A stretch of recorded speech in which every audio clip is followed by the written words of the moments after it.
अजीज बहन भाइयों, आज हम आप हजरात के सामने वाक़िया असहाब फील के मुताल्लिक चंद बातें आपके सामने पेश करेंगे जो कि असहाब फील के मुताल्लिक हैं और इनका जानना हर एक के लिए लाजमी है, जरूरी है। और ये वाक़िया असहाब फील ये कब पेश आया और ये कैसे पेश आया, तो इसके मुताल्लिक आज हम कुछ गुफ्तगू करेंगे।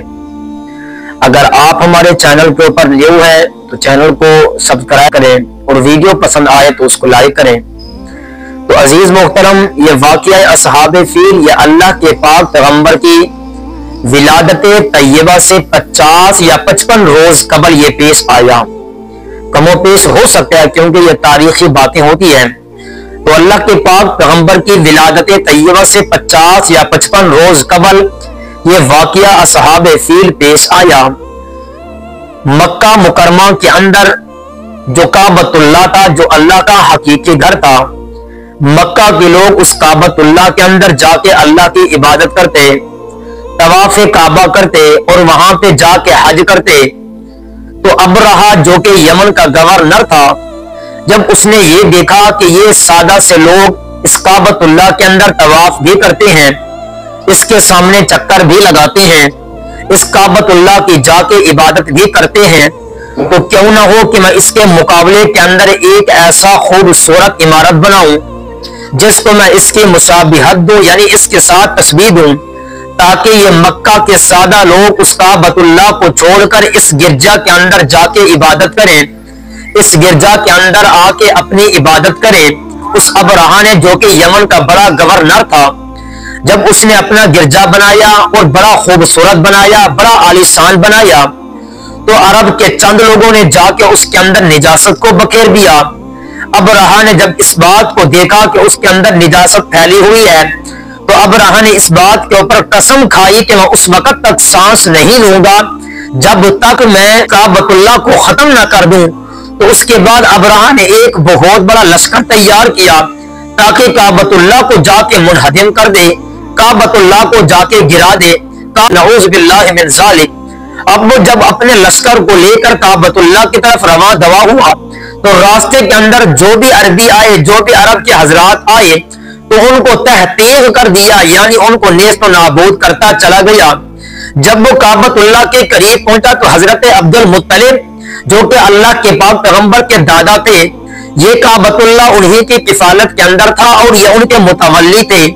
जब इन्होंने ये देखा कि ये वहां काबतुल्लाह के ऊपर हमला कर रहा है और काबतुल्लाह के इर्द गिर्द हजरत अब्दुल मुत्तलिब के 200 ऊंट जो कि वहां पे चरते थे, तो अबरहा ने, जो कि यमन का गवर्नर था, इसने उन 200 ऊंटों के ऊपर जाके कब्जा कर लिया। हजरत अब्दुल मुत्तलिब ने कहा कि तुम 200 ऊंट ये मुझे मेरे वापस कर दो। तो अबरहा ने कहा कि मैं तो आपको बहुत बड़ा समझता था और बहुत बड़ा दानिश समझता था, आपने अपने ऊंटों का मुतालबा तो किया है लेकिन काबतुल्लाह का मुतालबा नहीं किया। हजरत अब्दुल मुत्तलिब ने कहा कि ये इन ऊंटों की मिल्कियत ये फिलहाल मेरी है, ये फिलहाल ऊंटों की मिल्कियत मेरी है, लेकिन ये जो काबतुल्लाह इसका हकीकी मालिक अल्लाह है, यानी इसकी देखभाल करने वाले और इसके मुहाफिज हकीकत में अल्लाह की जात अक़दस है। लिहाजा आप मुझे ऊंट मेरे वापस कर दें। ये काबतुल्लाह यानी इसके हकीकी मालिक अल्लाह है, अल्लाह जाने और आप जाने। अबरहा ने, जो कि यमन का गवर्नर था, उसने 200 ऊंटों को हजरत अब्दुल मुत्तलिब के पास वापस कर दिया। अब इसके बाद अबरहा ने अपने साथ कई सारे हाथी भी लिए हुए थे, बहुत सारे हाथी थे, जो कि इस गर्ज के साथ वो लेके गया था कि मैं मक्का को जाके मुनहदिम कर दूंगा, मक्का को जाके गिरा दूंगा। अब उसका एक हाथी था बहुत बड़ा, जिसका नाम महमूद था। जब उसको काबतुल्लाह के अंदर हांका जाता तो वो उसके करीब जाके बैठ जाता, यानी काबतुल्लाह के अंदर दाखिल ना होता। फिर इसके बाद अल्लाह की तरफ से अबाबील आए, जो कि सूरह फील के अंदर इसका मुकम्मल तज़किरा है। अलम तरा कैफ़ फ़अल रब्बुका बिअस्हाबिल फील अलम यजअल कैदहुम फी तज़लील। अल्लाह ये ऐलान कर रहा है کیا تم نے نہیں دیکھا ان اصحاب فیل والوں کے پاس، یعنی ان ہاتھوں والوں کے حال کو تم نے نہیں دیکھا؟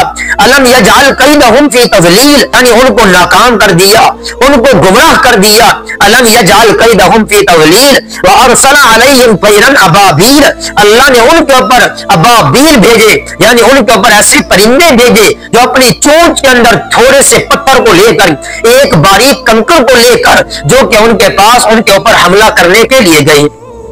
اب ابابیل کی بہت ساری جماعت آئی۔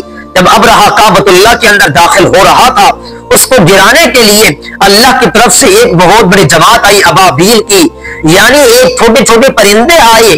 تو میرے عزیزوں، وہ پرندے ایک اپنی چونچ کے اندر کنکر لے کر اور دو اپنے پنجوں کے اندر کنکر لے کر، ہر ایک پرندے کے ساتھ، ہر ایک ابابیل کے ساتھ تین تین کنکر ہوتے تھے، ایک اس کی چونچ کے اندر اور دو اس کے پنجوں کے اندر، عام کے تمام لشکر کے اوپر جا کے برسات کی۔ اور یہ دیکھنے کے اندر تو تھوڑا سا کنکر لگتا تھا، لیکن حقیقت میں جو اس کی تکلیف تھی، جو اس کی شدت تھی، جو اس کی تکلیف تھی، وہ عطا کے گولی کی طرح کام دیتی تھی۔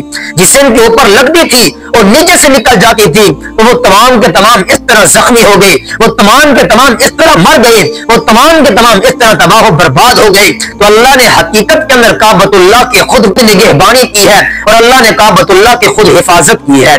تو عزیزوں، اس سارے کے سارے واقعے سے ہمیں سبق کیا ملتا ہے؟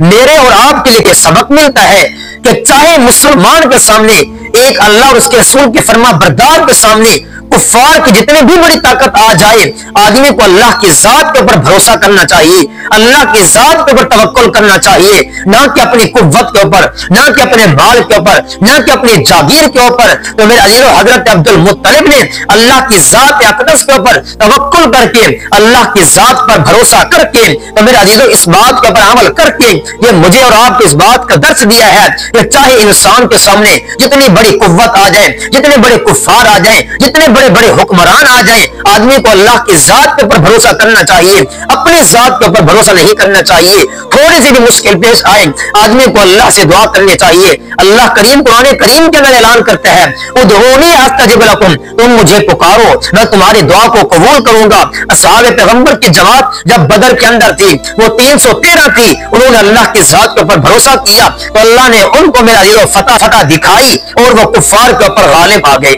تو دعا ہے اللہ سے، اللہ ہمیں اس بات کو سمجھنے کی توفیق عطا فرمائے اور اس کے اوپر عمل کرنے کی توفیق عطا فرمائے، اور حقیقت میں اللہ رب العزت اپنے ذات کے اوپر بھروسہ کرنے کی توفیق عطا فرمائے۔ آج اس دنیا کے اندر آدمی یہ کہے کہ مجھے فلاں آدمی کا بھروسہ ہے، مجھے فلاں اپنی اولاد کا بھروسہ ہے، مجھے فلاں بھائی کا بھروسہ ہے، یہ تمام کے تمام توکل، یہ تمام کے تمام بھروسے اس دنیا کے اندر ٹوٹ جائیں گے سوائے ایک ذات کے، وہ اللہ کی ذات ہے۔ اللہ کی ذات کے اوپر آدمی بھروسہ کرے اور اللہ کی ذات ہی حقیقت کے اندر انسان کی نصرت کرتی ہے، انسان کی مددگار رہتی ہے۔ اللہ تعالی ہمیں عمل کرنے کی توفیق عطا فرمائے۔